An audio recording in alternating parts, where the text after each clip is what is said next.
আসসালামু আলাইকুম। আমি আপনাদেরই সন্তান। আজ কথা বলবো সংসদীয় আসন 131 ঢাকা 2 বকুল গোপালপুর নিয়ে। আগামী 12ই ফেব্রুয়ারি ত্রয়োদশ জাতীয় সংসদ নির্বাচনে বিএনপির মনোনীত প্রার্থী সাবেক 3 বারের এমপি ও শিক্ষা প্রতিমন্ত্রী, বর্তমান বিএনপির ভাইস চেয়ারম্যান ও মজলুম জননেতা অ্যাডভোকেট মোহাম্মদ আব্দুস সালাম পিন্টু।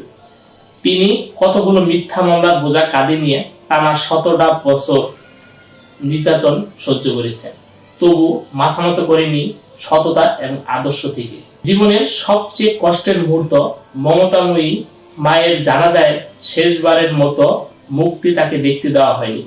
বাবা হৃদয় ভেঙে গেছে যখন বড় মেয়ের বিয়ের দিন পেরেলে মুক্তি পেয়েও সন্তানের পাশে দাঁড়াতে পারেনি। এমনকি তার সহধর্মিণী রক্ষা পায়নি সরকারি রোষালনে পরে তাকে বদলি হয়ে খাগড়াছড়িতে চলে যেতে হয়। প্রিয় বকুল ও গোপালপুরবাসী, এই মজলুম জননেতা আল্লাহর অশেষ রহমতে আবারও ফিরে এসেছে আমাদের মাঝে, এক বুক স্বপ্ন ও তার অসমাপ্ত কাজগুলো পূর্ণ করার দীর্ঘ সংকল্প নিয়ে। তার প্রধান লক্ষ্য বকুল গোপালপুরকে মাদক মুক্ত, সন্ত্রাস মুক্ত, চাঁদাবাজ মুক্ত, দুর্নীতি মুক্ত এবং একটি উন্নত, শিক্ষিত ও নিরাপদ বাসযোগ্য পরিবেশ গড়ে তোলার দীর্ঘ প্রত্যয়।